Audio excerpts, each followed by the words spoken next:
कहीं ना कहीं जो लोग आज ये आंदोलन कर रहे हैं, जो बातें कर रहे हैं, जो सेमिनार कर रहे हैं, जो विचार गोष्ठियां कर रहे हैं, कहीं ऐसा ना हो कि इस पूरे भारत देश में एक ऐसी क्रांति आए और इन लोगों की सत्ता इनके पैरों से खिसक जाए। जो ये कहता नजर आता है कि मेरा सीधा रावण से कनेक्शन है, मेरा राम से कनेक्शन है, मेरा सीता मैया से कनेक्शन है, मेरे तो समझ में नहीं आता इसके कनेक्शन किस किस से हैं। साथियों, सोचने वाली बात है, इसके कनेक्शन किसी से नहीं है, बल्कि इसके कनेक्शन सीधे सीधे तौर पर सत्ता में बैठे हुए उन लोगों से है जो कहीं ना कहीं धर्म के नाम पर, जाति के नाम पर इस देश में लोगों को सांप्रदायिकता की आग में धकेलने का काम करें। और जितने भी खासकर ये मंदिर, मस्जिद, गिरजाघर या बिहार बनाए हुए हैं, मैं कहती हूँ इन सबको एक साइड में कर दीजिए। यहाँ पर आप अच्छे अच्छे स्कूलों के निर्माण कराइए, अच्छे चिकित्सालय बनवाइए, अच्छे से अच्छे अस्पताल बनाइए और अच्छे से अच्छे टेक्नोलॉजी सिखाने के इंस्टीट्यूट बनाइए, ताकि हम इस देश के जो भविष्य, इस देश के जो युवा हैं उनको तकनीक के द्वारा एक ऊंचाइयों पर ले जाएं और भारत देश का नाम गौरवान्वित कर पाएं। तो मोहन भागवत जी, इस दिशा में आप लोग कदम बढ़ाइए। और उसी का नतीजा है कि आज मोहन भागवत ने ये कह डाला कि जातियां भगवान ने नहीं बनाई, पंडितों ने बनाई है।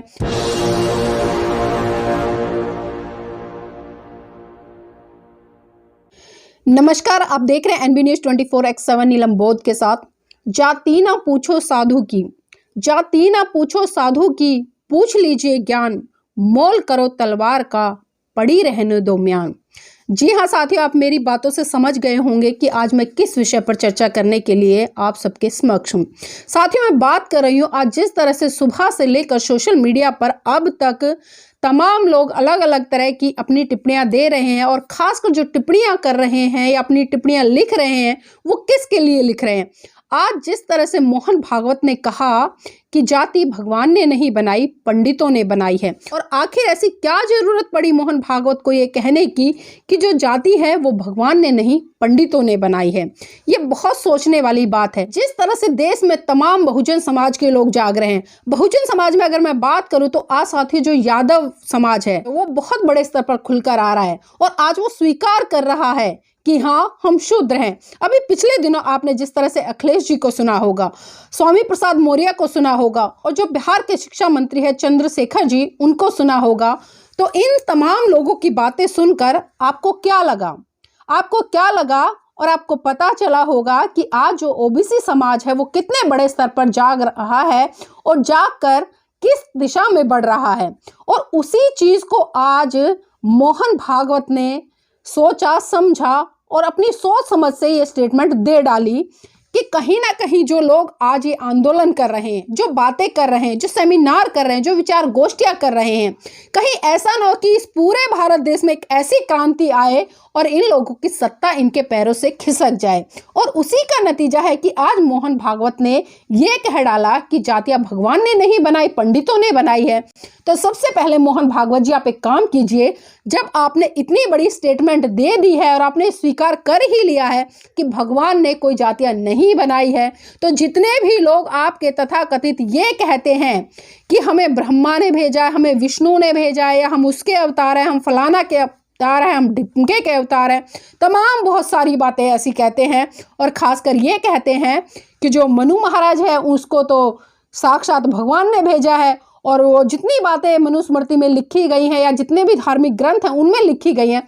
तो सबसे पहले तो उन सभी बातों को आप शुद्ध रूप से और सही रूप से उनको एडिट कराने का काम करें, और जो इस देश के तमाम लोगों के लिए, खासकर जिनको आप लोग हीन भावना से देखते हो, उनको छोटा बताने का प्रयास करते हो, महिलाओं को तुच्छ बताने का प्रयास करते हो, महिलाओं को शिक्षा से दूर रखने का प्रयास करते हो, इस देश के जो शासक लोग रहे हैं उनको आप आज शूद्र बताने का काम करते हो। तो सबसे पहले उन चीजों को अपने धर्म ग्रंथों से हटवाने का काम कीजिए, क्योंकि वो धर्म ग्रंथ किसी ने नहीं लिखे, बल्कि वो उन पंडितों ने ही लिखे हैं, जो लोग आज इस देश में बहुत बड़ा पाखंड फैलाकर इस देश के लोगों को गुमराह करने का काम करें। और जिस तरह से हम देख रहे हैं कि जो बागेश्वर धाम है, लगातार वो किस किस तरह की स्टेटमेंट दे रहा है, मेरे तो समझ में नहीं आ रहा कि सत्ता पर बैठे हुए लोग क्या कर रहे हैं, जो प्रशासन में बैठे हुए लोग हैं वो क्या कर रहे हैं। आंख बंद कर कर मूर्खों की तरह की बातें सुन रहे हैं, और खासकर मेन मीडिया लगातार इस मुद्दे को इतना तूल दे रखा है, समझ में नहीं आता कि बागेश्वर धाम हो गया, आखिर क्या हो गया। जो व्यक्ति लोगों को गुमराह कर रहा है, जो लोग अनाप शनाप बातें कर, जो ये कहता नजर आता है कि मेरा सीधा रावण से कनेक्शन है, मेरा राम से कनेक्शन है, मेरा सीता मैया से कनेक्शन है, मेरे तो समझ में नहीं आता इसके कनेक्शन किस किस से हैं। साथियों, सोचने वाली बात है, इसके कनेक्शन किसी से नहीं है, बल्कि इसके कनेक्शन सीधे सीधे तौर पर सत्ता में बैठे हुए उन लोगों से है जो कहीं ना कहीं धर्म के नाम पर, जाति के नाम पर इस देश में लोगों को सांप्रदायिकता की आग में धकेलने का काम करें। और मोहन भागवत जी ने जिस तरह से स्टेटमेंट दिया है, तो मोहन भागवत जी, मैं आपसे आग्रह करूंगी, जिस तरह से आप कहते हैं कि हिंदू धर्म, पहली बात तो खैर मैं मानती नहीं हूं कि हिंदू धर्म कोई धर्म है, क्योंकि कोर्ट ने भी साफ साफ कह दिया है कि हिंदू एक शब्द है और जो कि फारसी से लिया गया और फारसी में इसको गाली कहा जाता है, ये कोई धर्म नहीं है। लेकिन आज हम अगर वर्तमान में देखें तो आज हिंदुओं ने अपने आप को हिंदू कहना बंद कर दिया है। आज वो चिल्ला रहे कि हम सनातनी हैं, हम सनातनी हैं, हम सनातनी हैं। लेकिन मैं ये भी सवाल करना चाहूँगी कि आखिर सनातन का मतलब क्या होता है? सनातनी आप किसे कहेंगे? आए दिन कभी जंतर मंतर पर सभाएं हो रही हैं, हिंदू विश्व परिषद, हिंदू महासभा, हिंदू संगठन, देश को बचा लो, हिंदू खतरे में है। अरे भाइयों, कैसा हिंदू खतरे में है? मेरे तो समझ में नहीं आ रहा। अच्छा खासा खा रहे हो, अच्छा खासा पी रहे हो, और आखिर आपको खतरा किससे है? सत्ता आपके पास, सारे प्रशासन आपके पास, तमाम जितनी नौकरी है वो आप लोगों के पास ज्यादातर, फिर आप खतरे में कैसे आ गए?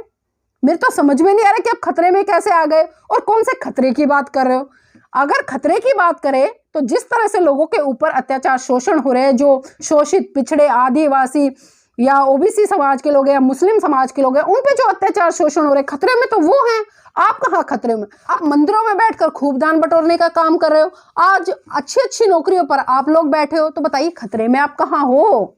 कहाँ हो खतरे में? तो इसलिए गलत भ्रांति फैलाना बंद करें कि हिंदू राष्ट्र खतरे में है। पहली बात तो कोई हिंदू राष्ट्र है ही नहीं, क्योंकि आप जिस हिंदू राष्ट्र की कल्पना करते हैं वो आपका एक काल्पनिक है।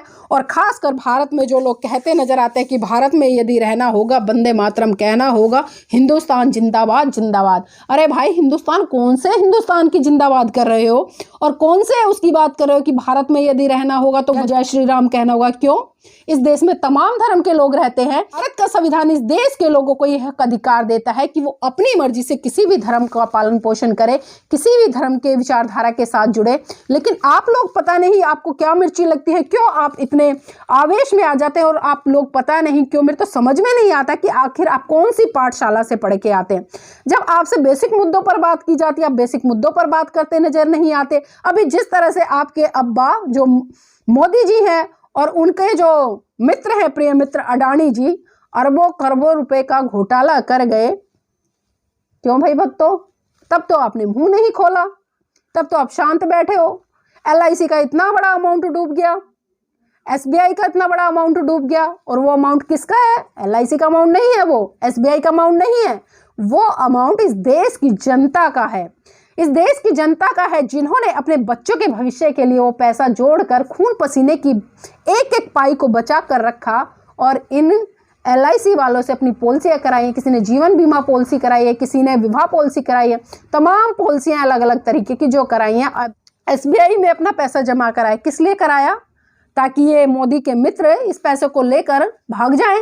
और ये पहली बार नहीं हुआ है। मोदी के कितने मित्र हैं जो गुजरात से आते हैं और जिस भारत देश के लोगों का पैसा लेकर आज विदेशों में सिटीजनशिप लेकर बैठे हैं।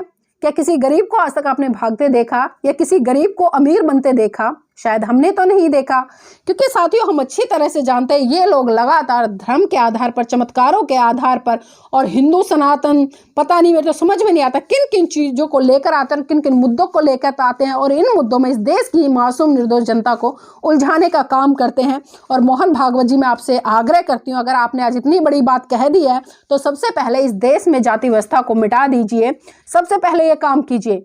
क्योंकि मैं इसलिए बोल रही हूँ, जो आज बीजेपी है जो चलती है वो आरएसएस की शैप पे चलती है। आप लोग कहने के लिए तो कह देते हैं कि बीजेपी अलग है और आरएसएस अलग है। हम भी मानते हैं कि एक सामाजिक संगठन है, एक राजनीतिक संगठन है, लेकिन उस सामाजिक संगठन के तहत ही वो राजनीतिक संगठन चलता है, उसकी शैप पर चलता है। जब आरएसएस मोहन भागवत ये बोल देता है कि इस व्यक्ति को टिकट देना है तो टिकट उसी को मिलता है। जब आरएसएस का प्रचारक ये बोलता है कि इस व्यक्ति को टिकट देना है तो उसी व्यक्ति को टिकट मिलता है।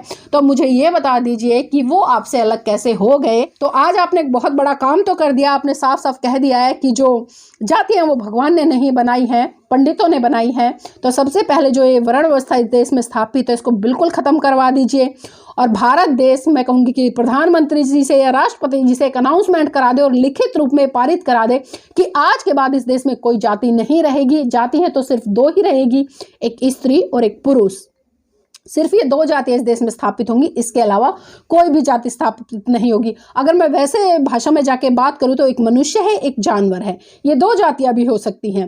लेकिन आपको देखना होगा और आपको समझना होगा, क्योंकि इस तरह के जुमले आज पहली बार नहीं छोड़े जा रहे हैं। आप कभी आरक्षण की बातें कह देते हैं कि आरक्षण चलता रहे, कोई दिक्कत नहीं है। सिर्फ किस लिए कहते हैं? आप इसलिए कहते हैं क्योंकि जो लोग इस आरक्षण को लेते हैं उस समाज का वोट बैंक लेने के लिए आप इनकी सहानुभूति के लिए ये बात कह देते हैं। लेकिन ये हम अच्छी तरह से जानते हैं और देश की जनता भी जानते हैं कि आप आरक्षण के आधार पर जो सत्ता में बैठे हुए लोग हैं, जो शासन है, प्रशासन, वो कितने बड़े स्तर पर नौकरियों में इनको भर्ती देता है, ये सभी किसी से छुपा नहीं है। अगर आज मैं एक कर्मचारी के पद से लेकर एक सुप्रीम कोर्ट के जज तक की बात करूं तो जितने भी पद हैं, चाहे मैं SC ST OBC माइनॉरिटी की बात करूं तो ज़्यादातर पद वहां पर खाली मिलेंगे। तो मोहन भागवत जी एक काम कर दीजिए, जितने भी ये धर्म ग्रंथ हैं इनको समाप्त करा दीजिए, बोलिए मोदी जी से और कहिए कि इस देश में सभी लोग सिर्फ संविधान के तहत चलेंगे, सभी काम संविधान के तहत चलेंगे और वो खुद सारे काम संविधान के तहत करेंगे। संविधान से ऊपर उठकर एक भी ऐसा काम ना करे जिससे कि इस देश के लोगों की भावनाएं आहत हो। और जितने भी खासकर ये मंदिर, मस्जिद, गिरजाघर या बिहार बनाए हुए हैं, मैं कहती हूँ इन सबको एक साइड में कर दीजिए। यहाँ पर आप अच्छे अच्छे स्कूलों के निर्माण कराइए, अच्छे चिकित्सालय बनवाइए, अच्छे से अच्छे अस्पताल बनाइए और अच्छे से अच्छे टेक्नोलॉजी सिखाने के इंस्टीट्यूट बनाइए, ताकि हम इस देश के जो भविष्य, इस देश के जो युवा हैं उनको तकनीक के द्वारा एक ऊंचाइयों पर ले जाएं और भारत देश का नाम गौरवान्वित कर पाएं। तो मोहन भागवत जी, इस दिशा में आप लोग कदम बढ़ाइए और आपके इस नेक काम में मैं आपके साथ हूं। तो और आप समरसता की बात छोड़कर अब समानता की बात कर लीजिए और अंतर जातीय विवाह को बढ़ावा दीजिए। और सभी साथियों से उम्मीद करूंगी, साथियों अगर आपको ये वीडियो पसंद आई तो मेरी इस वीडियो को लाइक कीजिएगा, शेयर कीजिएगा और कमेंट के माध्यम से मुझे बताइएगा कि आप क्या सोचते हैं इस विषय को लेकर कि जाति भगवान ने नहीं बल्कि पंडितों ने बनाई है। अगर पंडितों ने बनाई है तो इसका बिल्कुल, मैं कहती हूँ, इसका सत्यानाश हो जाना चाहिए, इसको ख़त्म हो जाना चाहिए, इसको धरती में गाड़ देना चाहिए और इस देश में भाईचारा स्थापित करने के लिए सबसे पहले समानता की बात करनी चाहिए।